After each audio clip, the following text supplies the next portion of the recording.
We come not to incite fear, but to provoke a sense of responsibility, to engender greater awareness, and to encourage preparation for the life that you are entering into, a greater life, but a life with greater problems and challenges as well. We have been sent here through the spiritual power and presence of the unseen ones. Perhaps you will think of them in a friendly way as angels, but in the greater community their role is greater, and their involvement and their alliances are deep and penetrating. Their spiritual power is here to bless sentient beings in all worlds, and in all places, and to promote the development of the deeper knowledge and wisdom that will make possible the peaceful emergence of relations, both between worlds and within worlds. We are here in their behalf. They have asked us to come, and they have given us much of the information that we have, information that we could not collect ourselves. From them we have learned a great deal about your nature. We have learned a great deal about your abilities, your strengths, your weaknesses and your great vulnerability. We can comprehend these things, because the worlds that we have come from have passed through this great threshold of emergence into the greater community. We have learned much, and we have suffered much from our own mistakes that we hope humanity will avoid. We come then, not only with our own experience, but with a deeper awareness and a deeper sense of purpose that has been given to us by the unseen ones. We observe your world from a location nearby, and we monitor the communications of those who are visiting you. We know who they are. We know where they come from, and why they are here.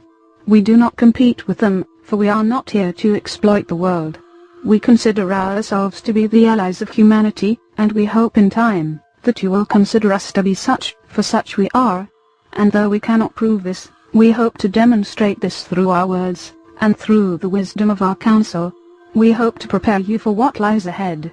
We come in our mission with a sense of urgency, for humanity is way behind in its preparation for the greater community. Many earlier attempts decades ago to make contact with human beings, and to prepare human beings for their future proved to be unsuccessful. Only a few people could be reached, and as we have been told, many of these contacts once construed and were used by others for different purposes. Therefore, we have been sent in the place of those who came before us to offer help to humanity. We work together in a united cause. We do not represent a great military power, but more a secret and holy alliance. We do not want to see the kind of affairs that exist in the greater community perpetrated here within your world. We do not want to see humanity lose its freedom and its self-determination. These are real risks. Because of this, we encourage you to consider our words deeply, without fear, if that is possible, and with the kind of conviction and determination that we know resides in all human hearts. Today and tomorrow and the day after, great activity is underway, and will be underway, to establish a network of influence over the human race by those who are visiting the world for their own purposes. They feel that they are coming here to save the world from humanity. Some even believe they are here to save humanity from itself. They feel that they are in the right, and do not consider that their actions are inappropriate or unethical. According to their ethics, they are doing what is considered to be reasonable and important. However, for all freedom-loving beings, such an approach cannot be justified. We observe the visitors' activities, which are growing. Every year, there are more of them here. They are coming from afar. They are bringing supplies. They are deepening their engagement and involvement. They are establishing stations of communication in many places in your solar system. They are observing all of your initial forays into space, and they will counter and destroy anything that they feel will interfere with their activities. They are seeking to establish control, not only of your world, but of the area around your world. This is because there are competing forces here. Each represents the alliance of several races. Now let us address the last of the 4 areas that we spoke of in our first discourse. This has to do with the visitors interbreeding with the human species. Let us give you a bit of history first. Many thousands of years ago, in your time, several races came to interbreed with humanity, to give humanity a greater intelligence and adaptability. This led to the rather sudden emergence of what we understand is called modern man. This has given you dominance and power in your world. This occurred long ago. However, the interbreeding program that is occurring now is not the same at all. It is being undertaken by a different set of beings, and by different alliances.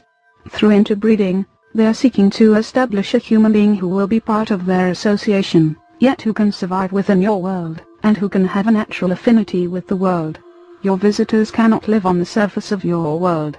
They must either seek shelter underground, which they are doing, or they must live aboard their own craft, which they often keep hidden in large bodies of water.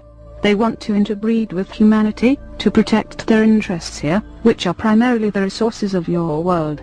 They want to have human allegiance assured, and so for several generations they have been involved in an interbreeding program, which within the last 20 years has become quite extensive. Their purpose is twofold. First, as we have mentioned, the visitors want to create a human-like being who can live within your world, but who will be bonded to them, and who will have a greater set of sensitivities and abilities. The second purpose of this program is to influence all those that they encounter, and to encourage people to assist them in their undertaking. The visitors want and need human assistance. This furthers their program in all respects. They consider you valuable. However, they do not consider you to be their peers or their equals. Useful, that is how you are perceived. So, in all whom they will encounter, in all whom they will take, the visitors will seek to engender the sense of their superiority, their value and the worth and the significance of their endeavors in the world. The visitors will tell all whom they contact that they are here for the good, and they will assure those that they have captured that they need not fear. And with those who seem particularly receptive, they will attempt to establish alliances, a shared sense of purpose, even a shared sense of identity and family, of heritage and destiny. In their program, the visitors have studied human physiology and psychology very extensively, and they will take advantage of what people want, particularly those things that people want, but have not been able to gain for themselves, such as peace and order, beauty and tranquility. These will be offered, and some people will believe.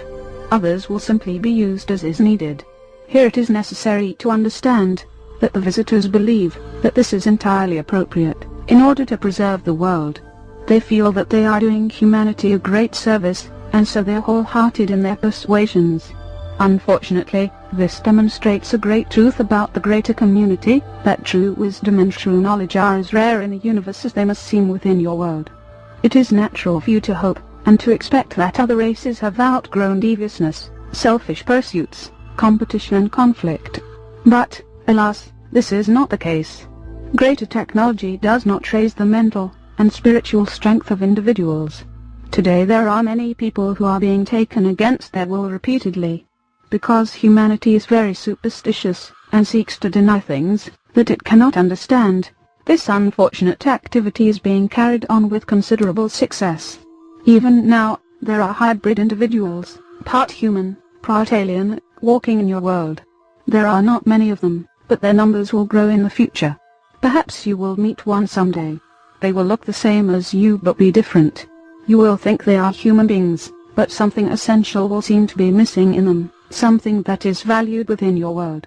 It is possible to be able to discern, and to identify these individuals, but in order to do so, you would have to become skilled in the mental environment, and learn what knowledge and wisdom mean in the greater community. We feel that learning this is of the utmost importance, for we see all that is happening in your world from our vantage point, and the unseen ones counsel us regarding things we cannot see, or have access to. We understand these events, for they have happened countless times in the greater community, as influence and persuasion are cast upon races that are either too weak, or too vulnerable to respond effectively,